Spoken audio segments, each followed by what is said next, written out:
Mantis, the emotional support guardian of the galaxy that is not afraid to put a bullet in between your eyes as she goes around healing and buffing her teammates.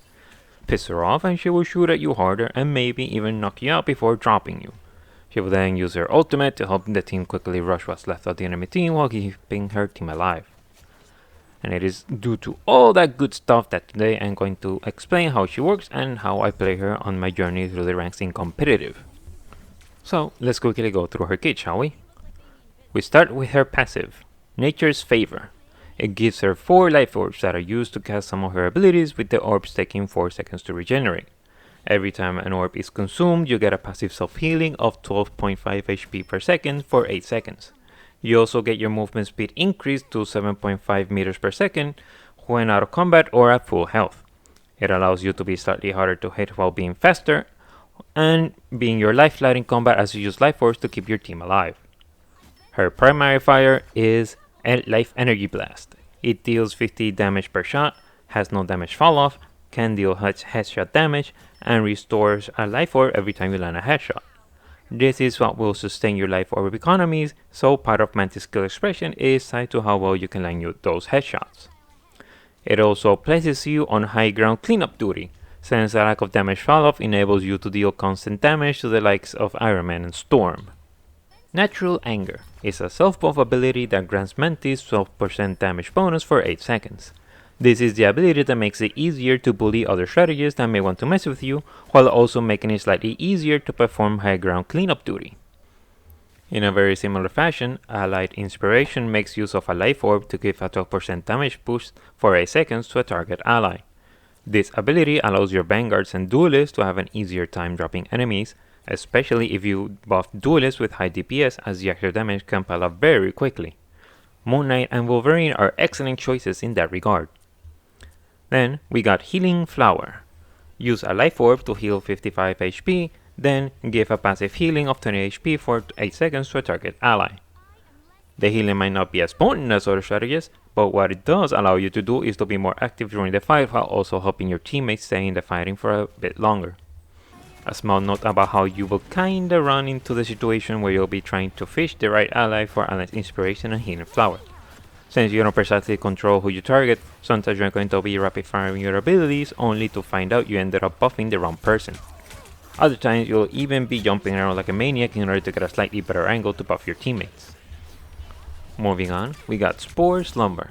It launches a projectile in an arc that has a 3-meter radius aurious effect that deals 10 points of damage on impact, putting to sleep damaged enemies for 3.5 seconds. The effect is shown as a ghostly purple mantis hovering behind the hit targets that can be shot at and destroyed when he has received 100 points of damage. This is your "Get that guy" ability. Put to sleep the enemy you want your team to kill quickly so that the fight gets a bit easier. It is also your anti-dive tool. Black Panther or Bucky want a piece of you? Go all Jigglypuff on their butts and put them to sleep. Then angrily slap their faces to make them regret their choices. We finally got her ultimate, Soul Resurgence. It gives an initial heal of 200 HP and then it heals for 150 HP per second for 8 seconds. It also grants allies a movement speed bonus of 3 meters per second, and 70% of the excess healing is turned into bonus HP, up to 100 extra points. This is your everybody has to stay alive ultimate. The healing it provides is great, with the extra movement speed and bonus HP making it perfect for pushing towards a point. It also does an amazing job in turning a fight around, as it can sort of counter a lot of tick damage ultimates like those of Spider-Man and Storm. Unfortunately, the healing ain't as potent as that of Lunar Snow, so just because a Mantis pop ultimate, that doesn't mean you will survive an opposing Punisher or Moon Knight ultimate. Now that we are done breaking down her kit, we go to how I play her. The positioning that is basically mandatory for this hero is to be as close as possible to the team. That is because Allied Inspiration and Healing Flower have a target acquisition range of about 29 meters. So if you want to provide any kind of support to your allies, you can't be any farther than that. It will also demand from you a bit more situational awareness, as your team will more easily go beyond your line of sight as they go about doing their own thing. Heroes like Wolverine and Star-Lord will quite often go about hunting on their own, so it is very helpful that you are closer to them since you can give them a little boost before they do so. While this positioning is indeed more dangerous, your passive will help you staying alive in the middle of engagement, so it won't always be as bad as one would think. And with the added danger comes some higher expectations in terms of your shooting performance. There are two reasons for this. First off is that your life orbs are replenished by landing headshots. So ideally, in order to have a higher ability uptime, you need to have better aim. So practice good reticle placement, usually be higher than the shoulders for most targets. You should also try to predict and lead your targets as they move about, as you can sometimes have them be the ones moving into your bullets. You can also use a practice range from time to time to improve your shooting and eventually land those headshots more consistently. The second reason is that by being closer to the enemy team, you are going to have to damage them more reliably or risk getting clapped relatively quickly. This includes identifying and dispatching opponents on high ground, since being closer means less damage fall-off takes place when they shoot at you. This positioning also grants you more opportunities to mess with opposing strategists, since you'll be closer to them and can more easily catch them being distracting, healing others. Natural anger makes all of this a bit easier to execute and should be used frequently to get better results. And that is why it will not be surprising to hear that the playstyle I try to have with Mantis is to be pretty aggressive.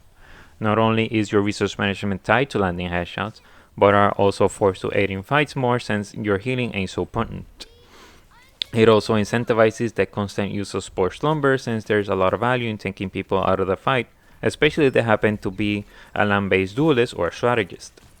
For those in the air, your damage boosted, no damage follow bullets can take care of those pesky flyers that are trying to have those free kills from a million miles away. So a way to look at it is that you are closer to the danger, rather you are the danger that is closer to your opponents. The better part of this aggressiveness is that it is sometimes enabled by Soul Resurgence.